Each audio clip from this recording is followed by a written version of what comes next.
Good evening. My name is Malcolm Clemens Young. I'm the Dean of Grace Cathedral in San Francisco, California, and welcome to the Forum Online. Sports don't exist in a vacuum. Injustice and inequity are reflected and reinforced in sports as they are in all areas of our society. And sport has long served as an arena for the struggle of racial justice.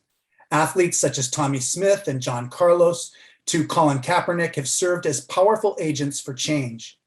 But even many of their fans continue to be uncomfortable about their protests on the podium at Olympic medal ceremonies or on the field during the National Anthem. What does the activism of athletes and our reception of it tell us about who we are? My guest tonight is Dr. Harry Edwards. He has had an outsized influence over the history, culture, and understanding of the role of sports in society. Professor at UC Berkeley for 30 years, he invented a field of study, the sociology of sports, and provided the foundation for all of its assertions. He is the lead organizer behind the Olympic Project for Human Rights, which led to the most widely recognized protest in sports history when American sprinters Tommie Smith and John Carlos raised Black Power salutes atop the Olympic medal stand in Mexico City in 1968. Beginning in the mid-1980s, Dr. Edwards began consulting on issues of diversity for the NFL, the NBA, and Major League Baseball. He arranged seminars on finances and social interactions and essentially invented the modern system of player counseling and support. Each year, the cathedral chooses a theme for inspiration and reflection, and in 2021, our theme is healing. We'll be talking tonight about sports, athletes, and how they play a role in healing racial injustice and inequity.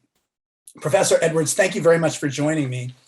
And usually there's like a little bit of time in the green room where we talk a little bit, but I needed to warn you that I'm one of your students. And not only am I one of your students, but I preached a sermon about you, I was reading your autobiography, so everything was Dr. Harry Edwards for like 2 weeks straight. And just preaching that sermon, 5 other students came forward to me after church and told me about the impact that you had on their life. So I want to thank you. Education is wasted on the youth. And I knew when I was in your class, I was getting a lot, but the longer the years pass, the more I understand exactly how fortunate I was to have you as my teacher. Oh, thank you so much. Nothing gives joy to an old teacher like a student who comes through and says, I'm not a victim, I'm a beneficiary of having been in your class. I love that. Yes. What I loved about your autobiography is you named all your elementary school teachers. I mean, that to honor them that way, I was so there. Your autobiography is one of my favorite books that I've read in the last 3 years, 5 years, 10 years, maybe. It was so moving in so many points. And it's just like a little thing like that. It speaks volumes about how important education is and what it can do for us. Oh, absolutely. I've always felt that teaching is the greatest of all professions, because unlike architecture or engineering or dentistry or being a medical doctor or something of that character, who do something for somebody, a teacher inspires people to learn and incites them to think so that they can do for themselves. And that's the greatest gift that you will ever be able to bestow upon anyone. So I've always taken my teaching as my number one calling, not job, but a calling. It is a vocation. It is a calling. And you're so right about helping people to be the best self they can be. It's Soren Kierkegaard writes about the difference between he writes about the difference between Socrates and Jesus. And it is about being able to help that person be fully alive, fully the best they can be. Oh, absolutely, absolutely, and there's no, but the differences are artificial fences between teachers and preachers when you really come down to it. I've learned in my old age, I've come to the position that a faith is as important as science, and when you it's like the old black gospel song. Faith got me up this morning, and faith carries me through the day. We know one day we're going to get up and put our shoes on, and the coroner is going to take them off of us. And it's a sheer act of faith that we say, but not today. And so we set schedules and we make plans and agendas and everything, but that's an act of pure faith. And it's important as anything that we ever created in terms of technology and science. I completely agree with you. I mean, one of the things that I learned about in your class, and something every year I've come to appreciate it more and more, is just the role that sport can play in the movement to attain human dignity. It's like a revolutionary idea, and I had no idea how close you were to the origin of that moment. And I wonder if you can talk a little bit about the Olympic Project for Human Rights and how it came into being, and then how it's had a life of its own since then. I mean, from that point in 1968 at Mexico City, all the way to Colin Kaepernick, just a few years ago.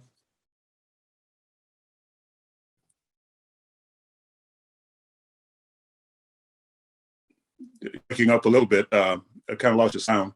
Yeah, I can hear you now. So just about the Olympic Project for Human Rights, like how did that come into being? And then how has that idea evolved? Well, when I was at Cornell University, I had to convince my committee to write on the sociology of sport. They thought, well, this is just an old jock who doesn't know anything else to do, so he wants to bamboozle us with some treatise on sport and society. I said, yeah, sport is a critical institution. In point of fact, I was convinced even at that time that sport is so important. People have such an investment in it that you can actually change society and institutional functioning, human relationships, by changing people's perceptions and understandings of the games they play. And so one of the things that I set out to do while I was writing my dissertation is to become not just involved in the intellectual analysis of sport at the intersection of society, but actually to look and see how we could actually impact developments in society at one of the most tumultuous times in the history of this country, the 1960s. So one of the things I did was to organize a protest at San Jose State over the circumstances of athletes and Black students there. And then from there, it became a natural progression to look at the Olympics because there was basically a corporate interspersed directorship between the NC2A and the Olympic Committee. So we began to look at those issues. And of course, that's where the Olympic Project for Human Rights evolved and developed. And in the end, it not only impacted how we looked at sport and society in America, but we had a case of Nelson Mandela, bringing in the posters that we developed in support of the anti-apartheid movement, as well as a photo of Smith and Carlos on the podium. And he actually taught other prisoners on Robben Island using that OPHR example and said, this is what we're going to do. Sports is going to model the society that we want to have in South Africa. And he actually, rather than banning the Springbok rugby team, he expanded the Springbok rugby team to make it more inclusive and said, this is going to be the model that we're going to use to develop South African society. And he put a tremendous amount of energy into that and gave it credit for avoiding a bloodbath in South Africa with the demise of apartheid. So all the way along the line, the theories and so forth that I had developed turned out to be correct. And of course, you have to follow up with that. And out of this also came the sociology of sport, the first integrated textbook in that discipline. And so over a half a century later, we're still talking about that movement. We are, and it still is bearing fruit. I do think of Colin Kaepernick, and I wonder if you can talk just a little bit about, his experience, the president of the United States denouncing him. I mean, I just think of you too. I mean, there you are, I read the FBI files that are interspersed in your autobiography. I mean, it's just, there's so many horrifying things in there. And then 10 years later, President Carter is talking about boycotting the Olympics. But I wonder if you can talk about Colin Kaepernick in particular. Just how was that similar to the Olympic boycott, and how was it different? Well, first of all, we have to understand that this is a 156-year-old story. This goes back to just after the Civil War, and an individual by the name of Octavius Cato, who was a baseball player who ultimately tried to desegregate baseball in the post-Civil War years, which put him on the front pages of all kinds of newspapers and everything in Philadelphia. And ultimately, he was mobilizing the vote in 1871 and was murdered on election day in Philadelphia. This goes from that point to Major Taylor, who in the wake of Plessy versus Ferguson, which legitimized segregation, was determined that he was going to be able to be the greatest cyclist, not just in the world, but in his own country, where he couldn't ride in races most of the time because he was Black. And then you have Jack Johnson, you have Jesse Owens and Joe Louis, you have Paul Robeson. Post World War II, of course, you go to Jackie Robinson and right on up through that era. And in the 1960s, we get to Smith and Carlos and Arthur Ashe and Jim Brown and Bill Russell, Kurt Flood, of course, Wilma Rudolph, who nobody wants to talk about her activist career, but she did things in Clarksville, Tennessee that people had never dreamed were possible. Colin Kaepernick comes in on top of that, along with a group of athletes who made a heck of a contribution that's never recognized. Dr. J, Magic Johnson, Charles Barkley, Michael Jordan. I was talking to Dr. J not long ago, and he said, Harry said, I'm Dr. J on the basketball court. When I get off the basketball court, I'm just Julius Erving. He said, I couldn't take all that on. I couldn't do what Smith and Carlos did. And that's when you really begin to realize the tremendous contribution these athletes are making. We talk about Dr. King, we talk about Malcolm X, we talk about Stokely, we talk about Huey Newton and Rap Brown, but they didn't have to get ready to run against the greatest sprinters in the world, along with doing the stuff that they were doing in civil rights. Malcolm X supported Muhammad Ali, but he never had to get in the ring to face Sonny Liston or George Foreman. Dr. King never had to line up and guard Jerry Rice while he's doing other things that he's doing. So when you look at a Colin Kaepernick, who's playing football and standing up, when you look at a Muhammad Ali, who's standing up and getting in the ring and facing Sonny Liston and George Foreman. When you look at Smith and Carlos, who's standing up, but then they're going out and facing the greatest sprinters in the world, you realize that being on both the stage and the platform, that's a tremendous responsibility. But even Julius Erving and that group who decided they couldn't do that made a contribution, because what they did was to legitimize incorporation of these athletes. And so, Michael, when you look at LeBron James, you look at Carmelo Anthony, when you look at CP3, when you look at even the WNBA, they stand on the shoulders, not so much of Bill Russell and Tommie Smith and John Carlos and that group. As active as they are, they're really standing on the shoulders of Julius Erving and Michael Jordan and that group, because they're the ones who gave them the economic power and legitimacy to get a seat at the table, not just be in the room or the face of the franchise. They had a seat at the table. So when they got to Orlando, and after George Floyd was killed, after Breonna Taylor was killed, after Jacob Blake was shot, they said, no, we're not going to do any playoffs until the league comes down with a position on what you're going to do about social justice in American society. And you know what the league said? What do we need to do? That would be something that would be absolutely unthinkable in the 1960s. So that's a direct relationship, a direct outcome of what Dr. J and Michael Jordan and Magic Johnson and Charles Barkley and all these athletes who came along who were not as active as Smith and Carlos. In other words, there's no orthodoxy in the struggle. Yeah. You have to be flexible. You have to understand the dynamics of what's going on. And from my perspective, I mean, part of the reason they were so empowered was because of your intellectual analysis of what the situation was, and your ability to articulate that too. I mean, one of the things that strikes me so much in reading that autobiography, it's just how you deal with just, first of all, the poverty that you describe in the early chapters, But just the disappointment.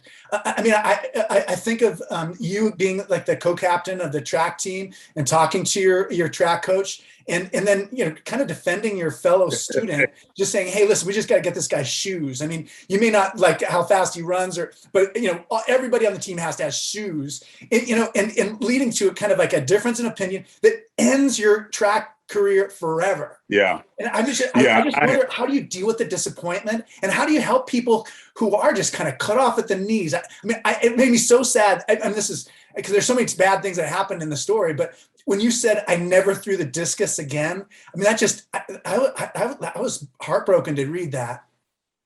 Well, as a 17-year-old, I was throwing 175 feet. I mean, I said it came out in one semester at Fresno City College and threw a set a national discus record.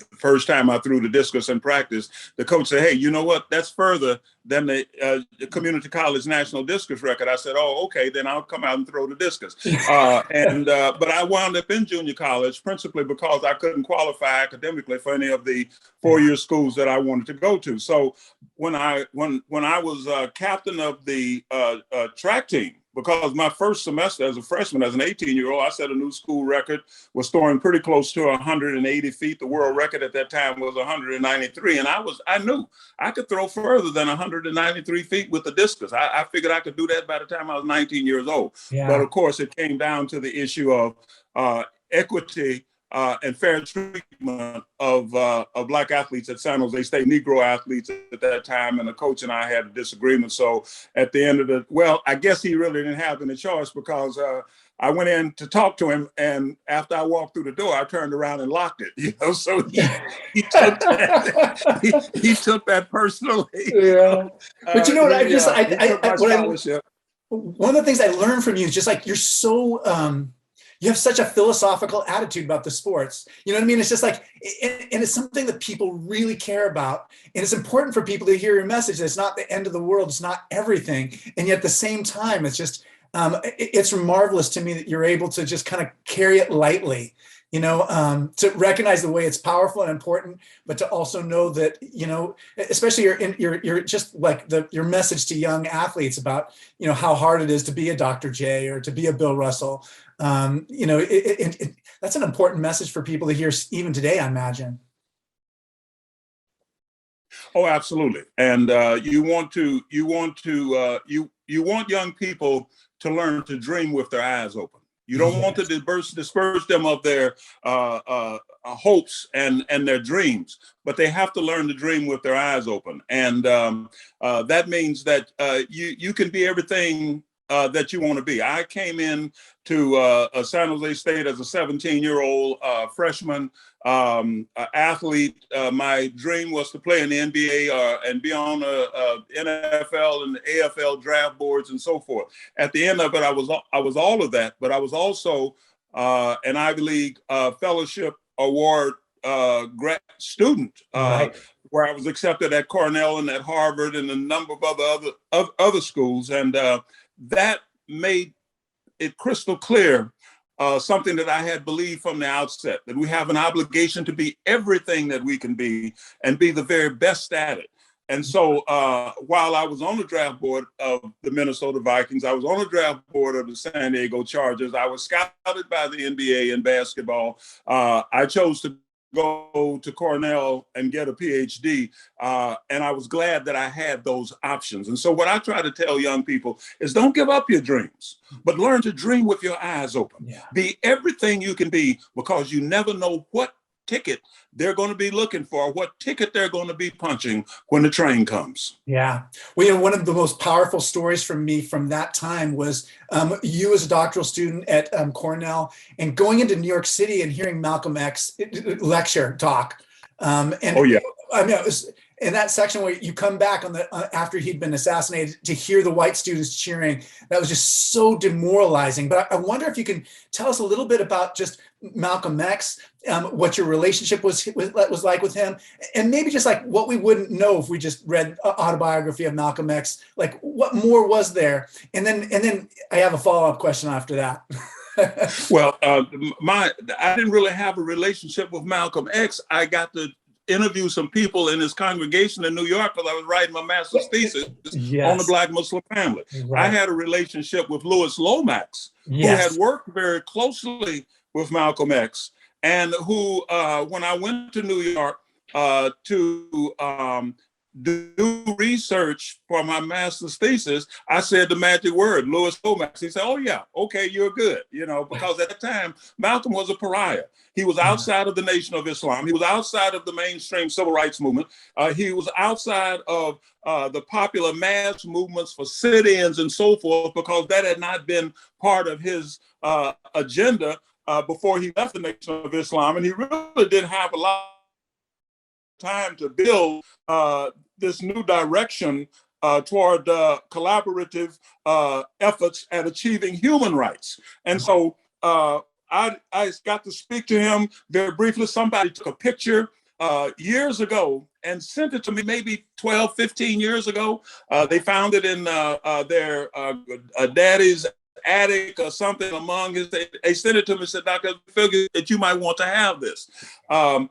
I did see Malcolm again after I had talked to him in New York City very briefly to get permission really to talk to some of the people in this congregation when he came on February the 16th, 1965 to Rochester, New York, which is only about 60 miles from Ithaca. So I drove over and listened to him speak there.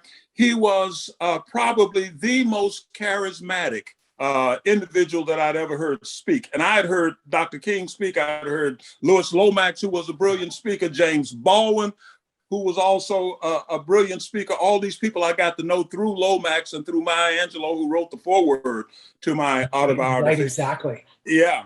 And so Malcolm had a particular impact on young people. He was really the godfather, if you will, of the Black Power movement and the new youth militancy movement that the Black Panthers reflected, that H. Rap Brown and Stokely Carmichael reflected, that I reflected in terms of the Olympic Project for Human Rights, because that was always Malcolm's emphasis. And so I was very, very deeply impacted by Malcolm X, and I was outraged when I heard the cheer go up downstairs in Cascadilla Hall. And I thought that maybe they, the New York Giants had maybe fired Ali Sherman from the New York Giants coaching job or something like that, because everybody was calling for his head. And then I found out that they were cheering because Malcolm X had been assassinated. I was so angry.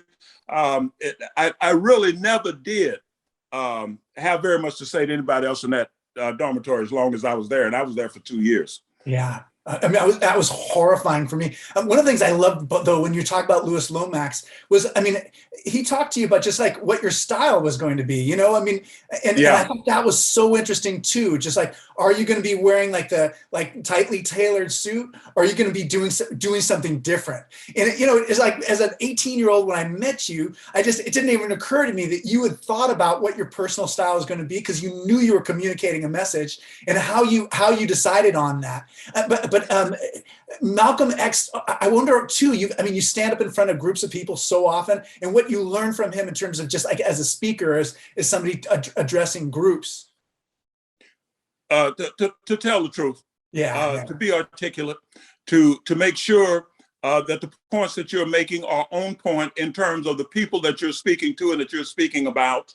And I learned so much about lecturing and speaking. I mean, I've given over 1,300 lectures in this country and other places in the world, from China to the Soviet Union to Europe, and all over the world. And a lot of that style came from listening to James Baldwin, listening to Malcolm X, listening to Louis Lomax and Dr. King and so many others, Angela Davis. I mean, I was absorbing stuff like a sponge. The change in dress came about because it was very, very clear that, I would go out and speak about sports, and which people believe was the tar department of human affairs anyway. And I'm telling them, no, this is a critical realm of human behavior and interaction. And it's important that we come to command it in the civil rights movement because of the platform that it affords us. And I could, you get 6 or 7 reporters show up, but as soon as I put on those dark glasses, 6'8", 260 pounds, Ivy League educated, articulate, angry, and so forth. Next time I held a press conference, there were so many microphones up on a podium, I didn't have any place to set my water down. So at the end of it, what Lomax said is that you have got to be able to get your message out. What they think about you is not important. The message that you get out is important. And what that means is they don't need another guy with a suit on. These young people aren't interested in anybody else in a tie. They're interested in somebody who has the audacity, who has the mindset to stand up and say, this is who I am. Yeah. This is what I have to say. Take it or leave it, but you're here to hear it. And so we discussed that, and like I said, it was by design. Yeah, and I love that because I just everything about you is just carefully thought out. I mean, even your autobiography, there's no fat in it. It's all like relevant to the purpose for which it's designed. I love that.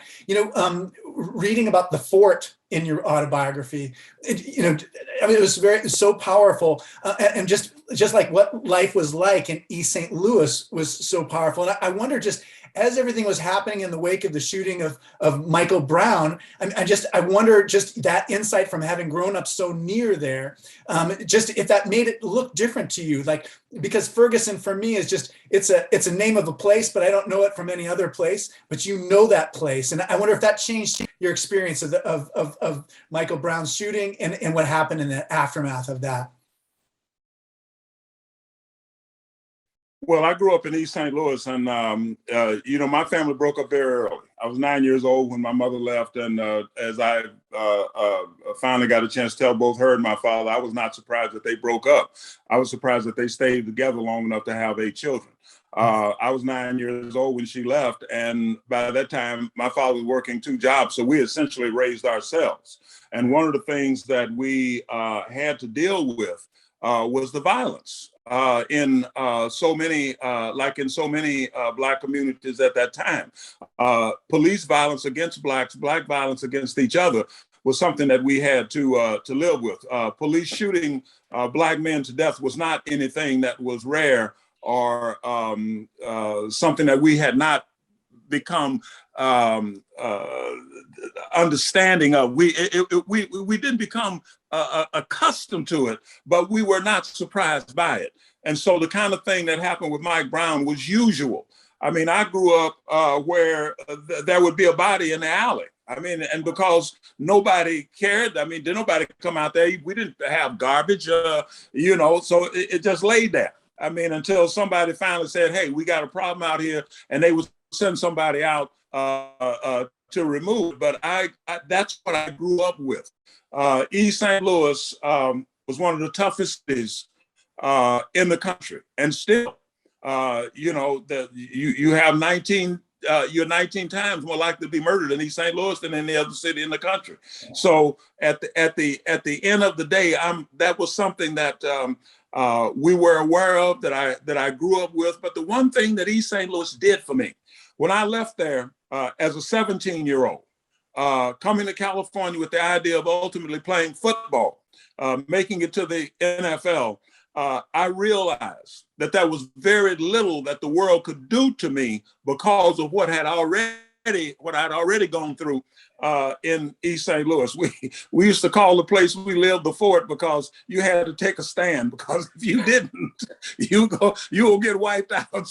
So that was my background. So by the time I was 18 years old, people would tell me, "Oh, you can't do this." Man, come on, get out of here. What are you talking about? When I was reading the sections of the book, I was dreaming about it every night. And I was just, my overall impression was like, why didn't I ever wonder when I was 18 years old and met you, why didn't I wonder where you'd come from? I mean, I just felt like I was so not curious. But one of the things you described just about growing up then is that you guys didn't have television. And so there was a way in which that was your world. No. And then, television kind of was developed. And I wonder if you can talk about just, I mean, you've made such great and effective use of television, when you were at San Jose State, through the Olympic protests, onward. So that was a huge technological change, which you did a great job of figuring out how to, like you said, you knew how to like increase the number of reporters that who were interested in coming to interview you. But now we're having these other technologies that are changing, like social media and electronic communications. I wonder if you can talk a little bit about, just in the same way, maybe you can talk a little bit about what television made possible for your work on behalf of human dignity, and then what social media and all those things make possible now. Well, television brought to the entire country, the entire world, really, what Black people had been experiencing since the end of since emancipation in this country. The violence, the dogs, the police brutality, and so forth. It also brought to the fore the fact that the government was apparently impotent to prosecute and judiciously deal with the suffering and violence that was inflicted upon Black people. Television brought that to the fore. I don't care whether you're talking about the Selma, or whether you're talking about the 3 civil rights workers who died in Philadelphia, Mississippi, or whether you're talking about the assassination of Medgar Evers, or whether you're talking about the bombing of the 16th Street Baptist Church that killed 4 little girls. Whatever you're talking about, television brought it into the living rooms of America and the world. Today, you have the social media. The distinction to be made, I would put it like this. In 1968, if I wanted to begin to recruit and disseminate a particular program or protest, I had a rotary phone. And if I sat there and dialed 100 people, since there was no such thing as an answering service, I had to hope that I would be there when at least 50 of them called back. And of that 50, maybe 20 of them would think I wasn't totally insane. And maybe 5 of them would say, yeah, let's sit down and talk about this. Today, all you have to do is decide upon what direction you're going to move in, put it in an Instagram, or put it in a Twitter account, or put it up on Facebook, and hit the single most powerful 4-letter word in the history of human language, which is SEND. And you look at somebody like Steph Curry, who picked up the paper and saw where the CEO of Under Armour had said, hey, Trump is an asset. Steph gets on the phone. He has a $90 million contract at the time with Under Armour. He gets on the phone and says, I don't understand that. You take off the ET, maybe I'm in agreement with you. Maybe I understand what you're talking about. That next day, the CEO and owner of Under Armour took out a full-page ad in the Baltimore newspaper saying, I was misquoted. Now, he was the one that was making the statement. That's like Charles Barkley in his autobiography. Somebody asked him about something. He said, I was misquoted. So at the end of the day, he knew that Steph gets on online, goes into social media and say, hey, I'm disassociating from Under Armour. He sold his last T-shirt. So at the end of the day, that is a powerful instrument for this generation. Without the social media, right, Colin Kaepernick is still sitting on a cooler. Yeah. Because when he was sitting, somebody saw him sitting and came and said, a former Navy SEAL, Army Green Beret or something, came and said, hey, you know what? Take a knee. At least you're not sitting down. Take a knee. Well, there was nothing new in that, because Black people have been taking a knee in this society since slavery, because oftentimes their circumstances left them no place else to go. But at the end of the day, it went viral. A quarterback in the NFL not standing for the national anthem, and at that point, everybody's involved. And then when he does step forward and take a knee, that really went viral. And that was the difference between other protests that I had seen leading up to that point and what Cap did. Yeah. And, reading your book just about the incredible response, opposition that you faced. I mean, it's just like, it's sports, art, and games. As you say that somewhere in here, and you said that to me. You said that as our teacher. The opposition that you faced then made me a little bit less surprised about like the president of the United States weighing in on this. But I was still just horrified just that, he was treated so badly. Anyway, that's traditional. Yeah, Ronald Reagan weighed in on. Yeah, Ronald Reagan weighed in on the situation at San Jose State. Yeah. You had the president weighing in on Jack Johnson back in the day when he was fighting boxing for the heavyweight championship of the world against Jim Jeffries. Don't show the film because it'll incite the riots, and we need to quit, ban boxing. I mean, Teddy Roosevelt and everybody else. So this has always been the case. It always will be the case. It was the case when Ronald Reagan weighed in on your tenure. I mean, so Ronald Reagan, the governor of the state of California. I mean, can you imagine? I still I can't imagine. I like just having know about tenure review and having been close to all that.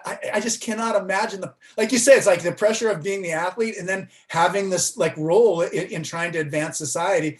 I mean, having the governor of the state weighing in and writing letters to the chancellor of the university when you're trying to get tenure. I mean, that's just more examples. I mean, I wonder, one of the things I kept thinking as I read the FBI files was, when you, through the Freedom of Information Act, you received that material from the FBI files. I mean, I wonder, like, was there anything that surprised you or what stood out for you when you read your own file from the government? Well, I was surprised at the number of pages, but the number of pages were made up because they had my dissertation, which is the longest dissertation in Cornell University history, 1,104 pages. J. Edgar Hoover had instructed an agent to go in and discreetly purchase a copy of The Revolt of the Black Athlete. If he had just called me, I would have sent him an autographed copy myself. That was another 200 and some pages. And then they had people who were enrolling in my classes, both at San Jose State and at Berkeley, who were turning in class notes and so forth. So a lot of it were the equivalent of cliff notes from my classes. And then they, of course, the speeches and things that I gave abroad. But there were also about 350 pages of dispatches from the field. Surveillance, and these were dispatches that went to all kinds of agencies, from military intelligence, Army, Navy, military intelligence, the State Department, the White House, also to, of course, the CIA and the FBI in San Francisco. So as I looked at that, I really came to appreciate J. Edgar Hoover. He's the greatest biographer that anybody could ever hope for. Well, I mean, I just even the sections where you're just kind of like doing a head fake on them. You're like, tell people in my next meeting in Cincinnati, or not Cincinnati, but in Ohio. I mean, in Detroit, yeah. I mean, and you were right. I mean, you weren't being paranoid to think that they were following your moves and that they were anticipating your arrival, looking for you at the train station, the airport, the bus station, etc. Yeah. Yeah, just because you're paranoid don't mean you're wrong. So what I lived through in the 1960s, really well into the 1970s, was not atypical for activists in this country who really truly believe in that mandate to we the people to form that more perfect union, and it's not something that happens without cost. And to have a file that thick, to have that kind of surveillance, to have people enrolled in your classes that are agents looking to find any reason at all that they can clamp down on you. It's an additional realm of pressure. It's like what Dr. J was talking about. He had a choice. Say, I can't take all that on. Well, I decided to take all that on, along with teaching and the tenure and the writing and the lecturing and all the rest, to deal with the pressure also of being an activist, and I have no regrets about that. Yeah, all week I've been thinking about that. Just like when I go into a situation, I don't have to be cautious. I don't have to hold stuff back in the way that you would completely have to, because everybody's after you. You know, you were the first person I ever heard talk about paying college athletes. I never heard anyone talk about that, and it was 20 years later that I started hearing more about that. I wonder if you can talk a little bit about just that important idea that college athletes bring so much into the university in terms of money and TV contracts, and yet can be like living in poverty as they're doing that. Absolutely. Athletes on scholarship, and many of them were not on scholarship. They were on Pell Grants. One of the things that brought an increase in the number of African-American students and other minority students to traditionally predominantly white college campuses and universities was the 1965 Pell Grant Act, where they got money as a result of enrolling at-risk and otherwise economically threatened students. And so the numbers of Black students increased. A lot of the athletes who were brought on campus, and to this day, that's the case. There are Power 5 conference schools where a third of the football players who think they're on scholarship are actually on Pell Grants. So those athletes were living at that time right at the poverty line. They could not live at the level of the average student on their campus. They were living but somewhere between $2,500 and $3,500 less than the average student on campus. You see them walking around in these this athletic department gear with thing of property of the athletic department. I told student athletes back in the 1960s, that doesn't refer to the gear. That refers to you. You know, you've been commodified. You are the property of the athletic department, and you should be paid. You're paying the coach's salary. You're paying the AD's salary. You're bringing in hundreds of thousands of dollars at that time into the athletic department. Now it's tens of millions of dollars. And so since 1968, have been saying that athletes at the collegiate level should be paid. The only amateurs who think that collegiate athletes and revenue-producing sports are amateurs are the ones who think that. The athletes are functioning as commodified producers that are the property of the athletic departments that are not even in some instances giving them athletic scholarships. They're in school on Pell Grants. What the athletic department did was to get them past the academic requirements to get in school, but once they're in, they're on Pell Grants in many instances. So I started talking about paying athletes 50 years ago.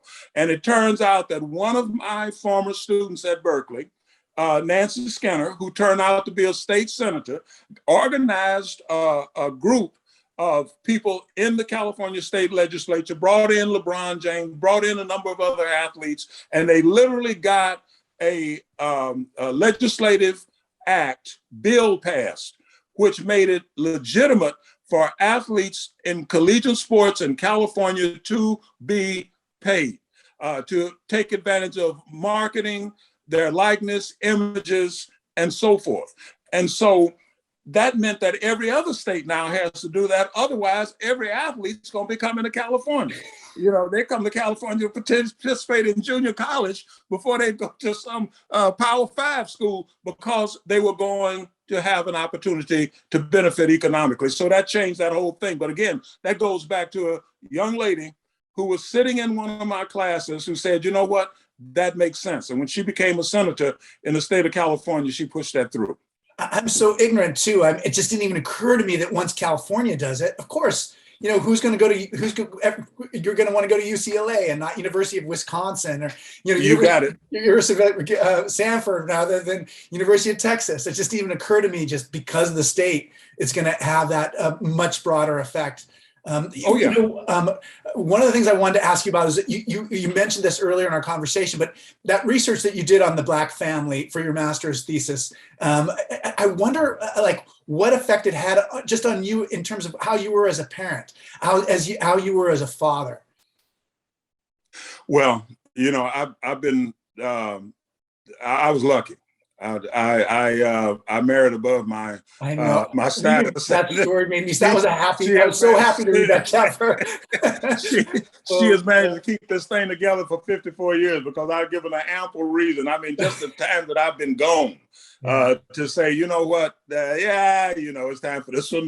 This one's over. You can stick a knife in this one. It's done. The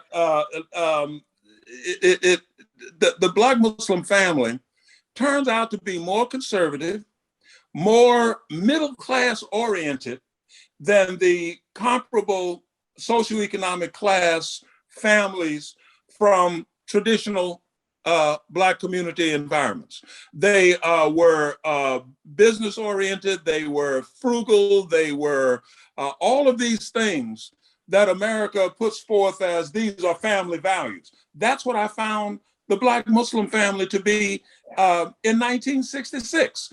And so as I looked at that, it became clear to me that it's not just conditions that generate the problems that we have so often with African-American and other poor families. It's the mindset and the attitude and the disposition that one takes toward those conditions. And that really kind of set a tone for me in terms of, okay, in sickness and in health, till death does do us part, okay, that's an attitude issue. That's an issue of values and sentiments. It's not an issue of conditions. And you may not be able to control everything that comes your way, but what you can always control is how you manage it. And that was that's some of the things that I got from Malcolm X and from that whole experience of researching that Black Muslim family master's thesis. And what I got from reading it is just like the diversity, the religious diversity of America, especially having the Black Muslim community, just how much, what a strength that is, that we're not all just the same. We're all not thinking, listening to the same music, doing the same things. Just, it's a blessing to have different kinds of religious groups in America. And that's my overall take from that, for sure. Absolutely. I stated earlier that I found out early on that orthodoxy was the enemy of struggle. Yeah. Orthodoxy is the enemy of progress and advancement. Yeah. Orthodoxy in nature would mean that everything would look alike, eat the same thing, live the same, in the same, I mean, it's the diversity that is the life of this planet. And when we begin to destroy the diversity, whether it's through climate change or whatever, we begin essentially to destroy the planet. It's the same with almost every arena of life. It is diversity that gives us a chance to get this thing right. And whether, again,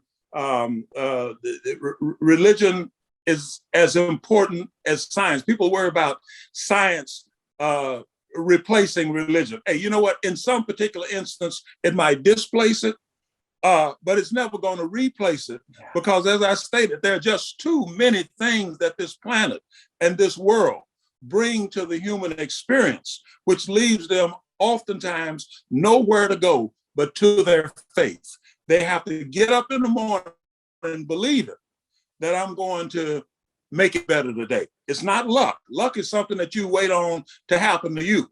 You hope you get lucky and win the lottery.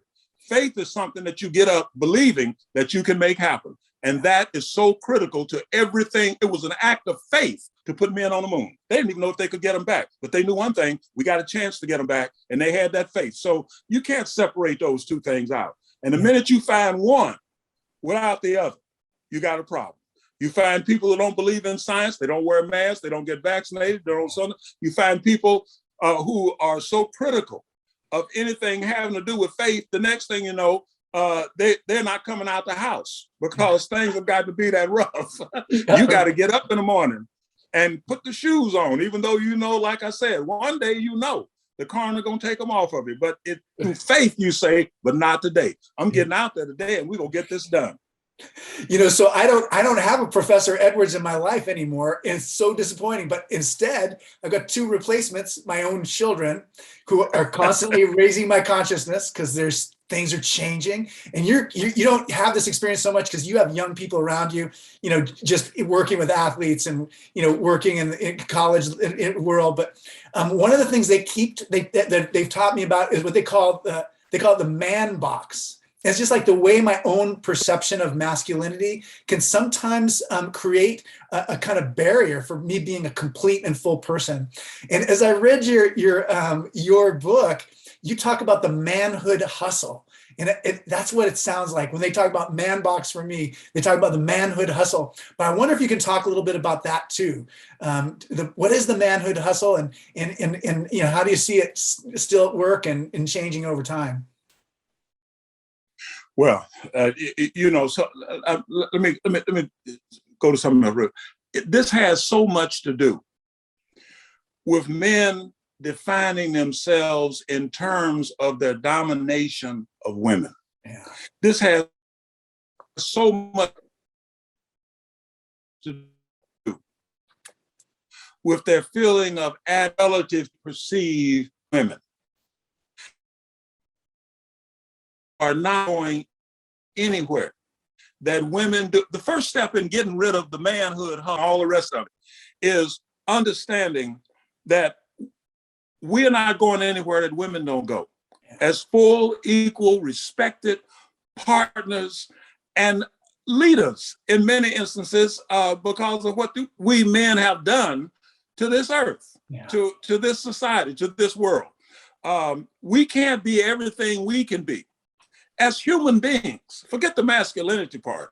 We cannot be everything that we can be until women can be everything that they should be, because the only way we can keep women in a hole, so we'll look big and tall, is to stay right there in that hole with them. And so at the end of the day, you can be a complete swinus americanus, a chauvinistic pig, and realize, you know what? I got to get over this masculinity thing. I've got to start looking at women as equal, as respected partners, and looking to them for intuitions, ideas, outlooks, and so forth that can help us to keep this thing together that we call America, that we call the civilized world. And so the masculine hustle, overpowering, brutal, insensitive, I don't care, I'm going to do it my way, power, violence. Hey, you know what? Those days are gone. That's a suicide pact. Yeah, definitely. So one of the books that I read when I was a boy was Malcolm X's autobiography, but I also read Bill Russell's Go Up for Glory. Have you ever heard of that book? It's yeah. Oh, yeah. I got an autographed copy right over there on the shelf. I've never met anybody who's read it, but I mean, you read the book when a certain time of your life and it has this huge, deep effect on you. And I wonder if there's some books that you reflect on that had a similar effect on you and just, you read them at the right moment and they're still with you. Bill Russell's Go Up for Glory and Second Wind, both Second Wind exactly is the second one. Yeah, he's the most intelligent, one of the most intelligent people. Forget the athlete thing. One of the most intelligent people that I have ever had the pleasure of working with. I remember when I was at Cornell University, I asked the head of my committee, because I was the first Black person in the sociology department in the PhD program in 15 years, and the other guy left with the master's degree. He couldn't take it anymore. Yeah. I asked him, I asked the chairman of my committee if Bill Russell and Malcolm X would qualify to be graduate students, PhD candidates at Cornell. Right. And his response was, they could teach here. And to me, that's when I began to trust my committee. That's when I began to trust this individual. Bill Russell is one of the most intelligent men that I have ever met in my life. I remember when a reporter stuck a microphone in his face and asked him, this thing in Mexico City, I mean, you look at Smith and Carlos, Edward, you look at those guys, I mean, do you agree with that? Do you have a problem with what they did, what Edwards was talking about, what Smith and Carlos did? Russell was in the locker room and at the Boston Celtics, and he sat there for a moment, and then he looked up, he said, yeah, I have a huge problem with it. And the reporter stuck there, what was it? Because he wanted to trash these young Black athletes. You know, what was it? Russ said, I didn't think of it first. So he was just a brilliant guy. So both his books, James Baldwin, The Fire Next Time. Yeah. Oh, yeah, James Baldwin, The Fire Next Time. Maya Angelou, I Know Why the Cage Bird Sings. Yeah. I mean, when I go back and read those books a second time, but more important than that, read the notes that I made in them. What surprises me is that I had the insight that I had at that time into what they were trying to say. Yeah. It still reverberates. What they were trying to say still reverberates with me. But Bill Russell is a classic, and I hope that everybody appreciate him for what he is. He's one of the greatest athletes, most certainly, the most winning athlete in the history of this country, one of the greatest athletes in the history of this country, and one of the most intelligent men that I have ever encountered. Yeah, and just right. I mean, the thing that stuck out for me, one of the things I remember so strongly is him never going from Oakland to San Francisco until he went to college at USF. I mean, just right across the bridge. Right across the bridge. Never went. Never had the chance to go, and yet still had such a worldwide consciousness, even though he came from such a circumscribed kind of location. You know, one of the things, just, you know, reading the autobiography, I mean, obviously, I want to know what happened to Lois. I want to have all your siblings. But I also wonder just, you know, how much your mind has changed on things. I mean, you were 35 when you wrote the book. You're probably 45 you're probably 30. You're probably 42 or something when we met. But how much has your mind? What has your mind changed the most about since writing your autobiography?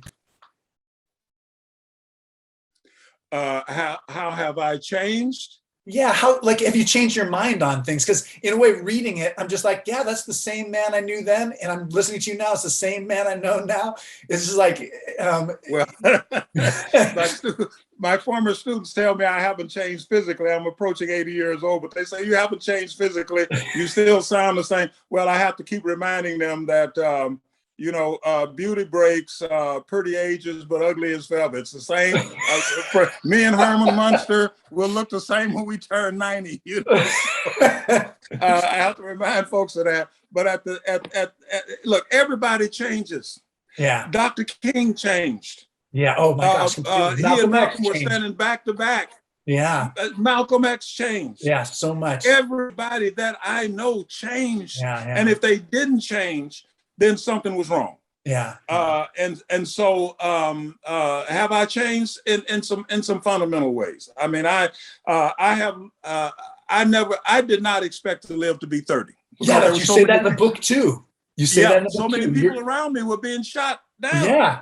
Yeah. I came up out of some dead folks in the alley in East St. Louis. Then come here, I see Malcolm X down, Dr. King, members of the Black Panther Party, and so forth. And so I didn't expect to live to be 30. To be sitting around here over 50 years later, have I changed? You better believe it.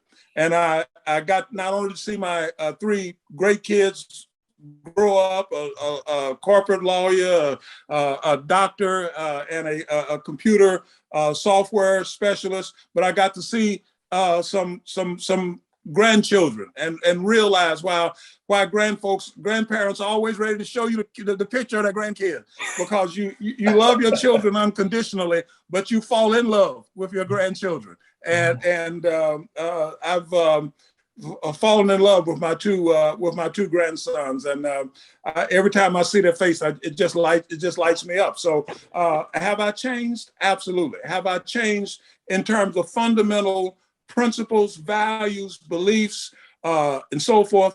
Not really. Yeah, that's exactly what my take on reading the book.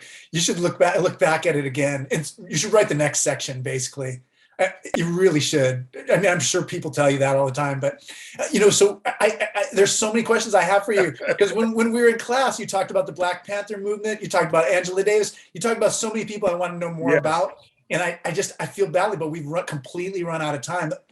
So I only have time for one more question. The question is this: is like, if you were giving one last lecture for all of us, all your students, around the world. Some of us are in high offices and getting legislation passed, and some of us never made much of themselves. Like, what would that lecture look like for your one last lecture if you have one more chance? I'm shooting a series right now called The Last Lectures. And it's my last statement and testament on developments at the interface of sport and society, but also on American society more generally. Yeah. And what it's essentially built around is this question that people have asked me over the years. What is the greatest slogan coming out of the 1960s? Was it "We shall overcome"? Was it no justice, no peace"? Was it Black power? What was it? No, it was "Keep the faith."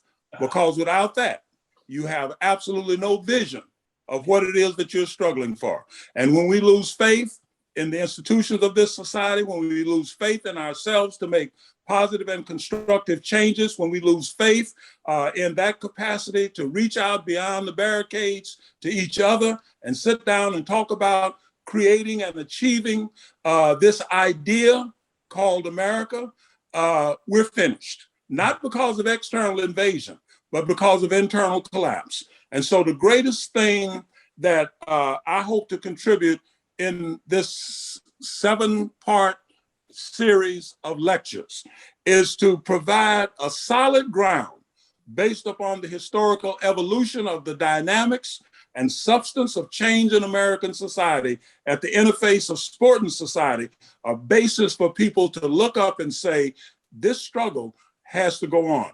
But first of all, we as a people and we as a nation have to keep the faith. Yeah. And I just have to thank you. You helped so many of my friends when we were in college, and they knew they could come to you and talk to you, and you had a huge influence on what I ended up doing.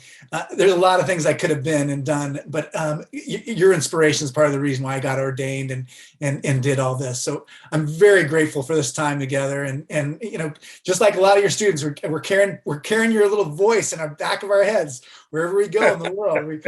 You have that voice still with us. Thank you so much. You're in the same profession. You're in the same profession I am. You're a teacher, just like I'm a preacher. I just do it from a podium in a classroom. You do it. You do it in the church, but we're all in the same business. Keep the faith. Yeah, keep the faith. Thank you. Oh, thank you. And please join me next week when our guest will be Atsuro Riley, an award-winning poet and author of the new collection Herd Horde. And we rely on your support for the forum. Gifts of any size make a difference. You can give to gracecathedral.org or by texting THINK, THINK, to 76278. And Dr. Edwards, I hope I see you again on this mortal coil.